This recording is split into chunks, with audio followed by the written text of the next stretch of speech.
I think it's probably about time to let people know what's finally going on with the Harley Wishbone Frame project. It's been a long time since I had any updates on this project. So I'm out in the shop today and yep, we're on air. And basically, this is pretty much where we left off.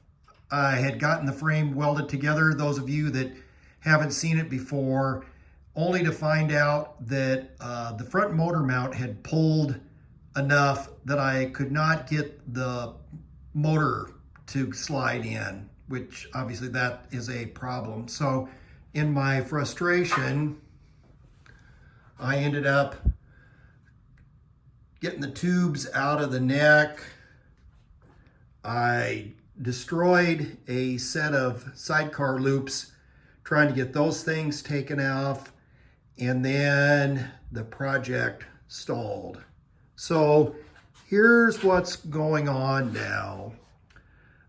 Those of you who followed through all the way pretty much from the beginning would recall that I borrowed a great big steel block that bolted here in place of the motor. That belonged to a friend of mine. And eventually he needed that thing back.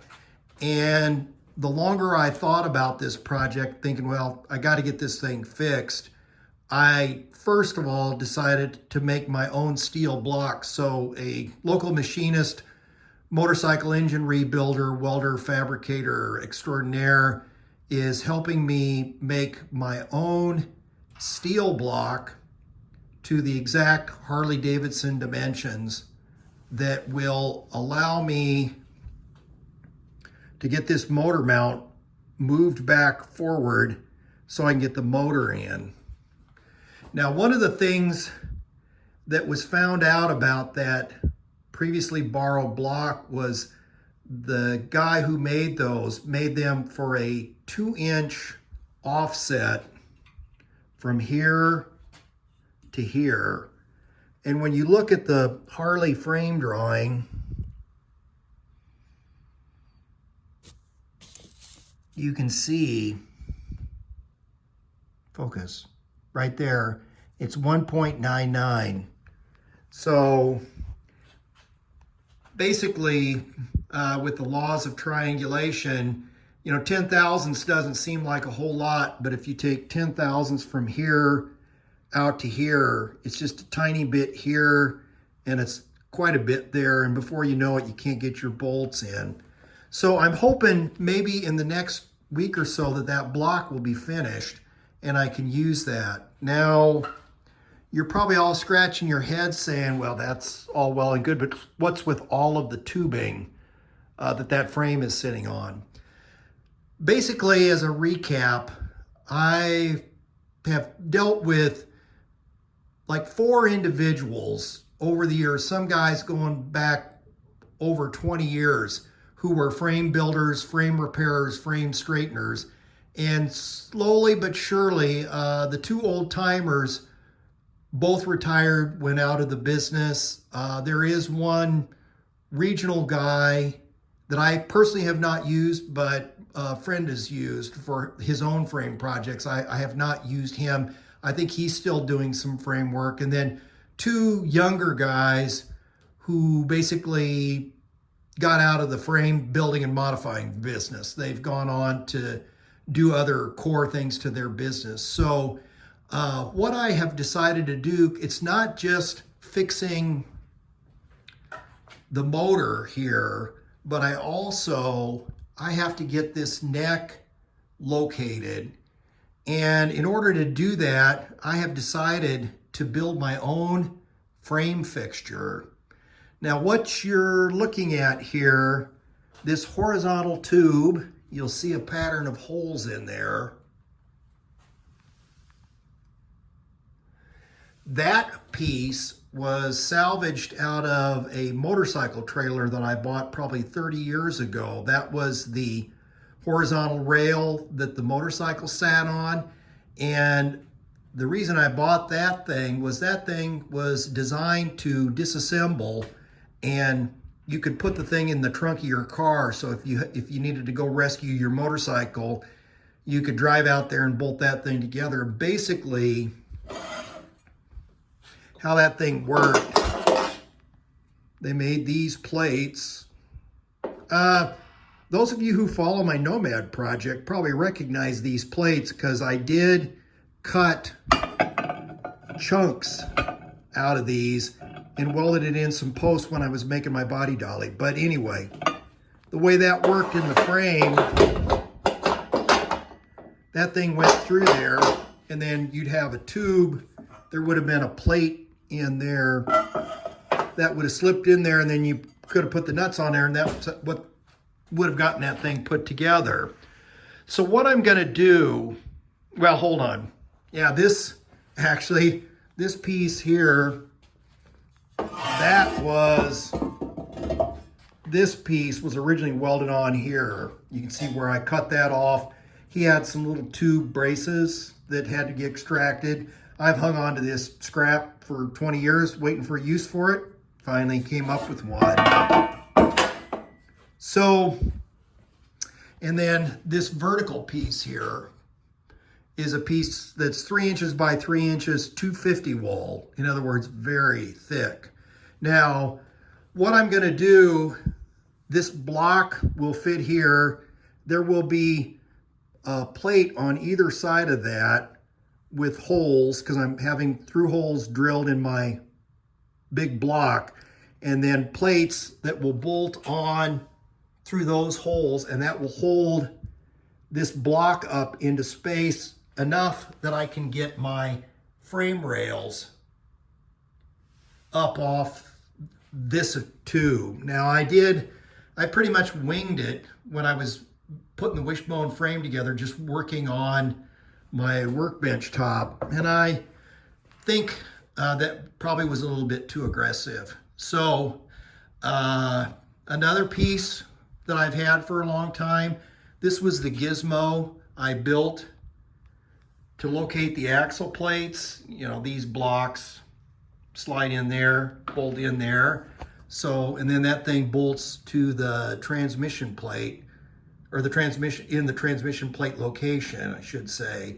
So that thing I found in the process of dry fitting, this piece was not thick enough and it actually had a little bit of flex in it. So what I'll do is that block will be here, bolted to the tube.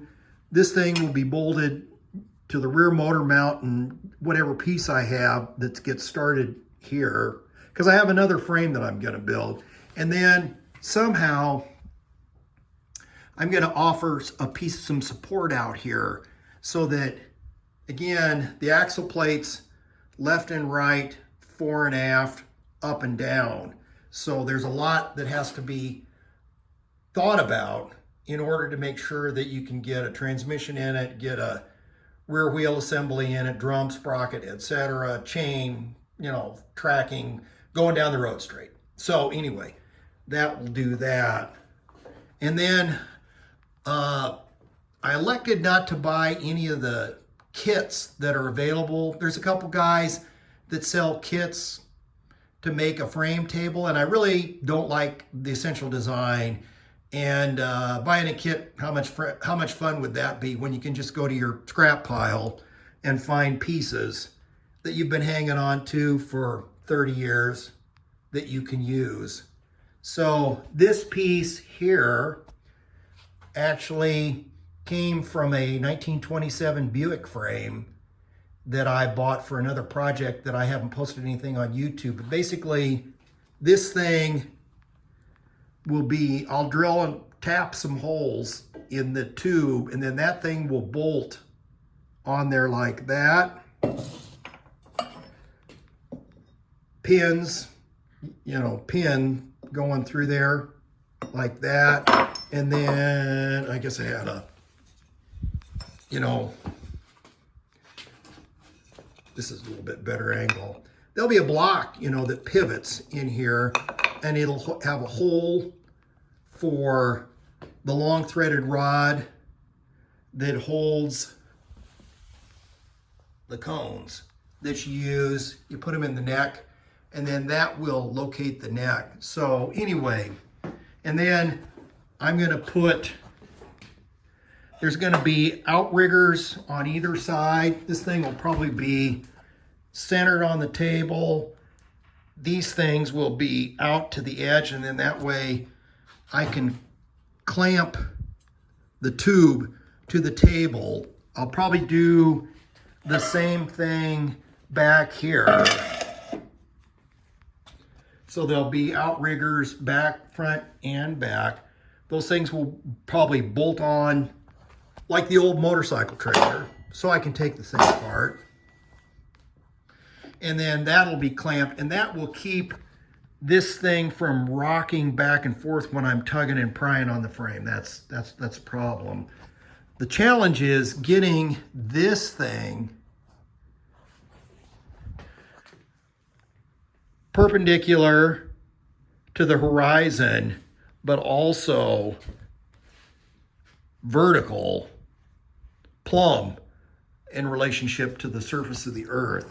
So I have to come up with a way to mount that. So what I'm going to do, I'm going to have these small holes all converted to 1/2-inch holes, which is what those are. So this frame could move up and down on that. There'll be a pattern of 3/8 through holes, 1 inches on center.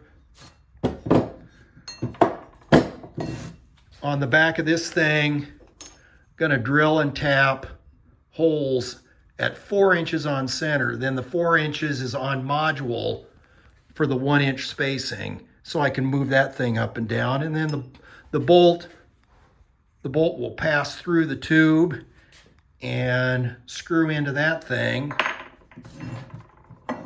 And then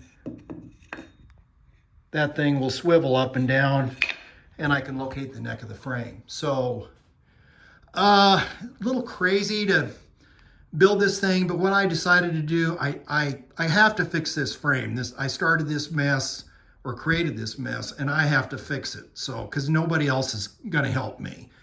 And then over in this pile over here are scraps and pieces to build another rigid chopper frame. So I'm gonna use up the last of my frame scraps doing that. And then I also have a dual glide frame that needs a neck put on, and this will also work with swing arm frames. And then when I get done with it, I'm gonna sell it. So I'm trying to do a nice job. It has to be accurate so it could move on to a next owner and be accurate and useful for other frame building purposes. So anyway, that's the update on the Wishbone frame. I don't know what number this is. I'll work that out when I post the video, but I am back on this thing and getting some stuff done, and I will catch you guys and gals later. So like, share, subscribe, comment as necessary, and I appreciate all of you watching and following.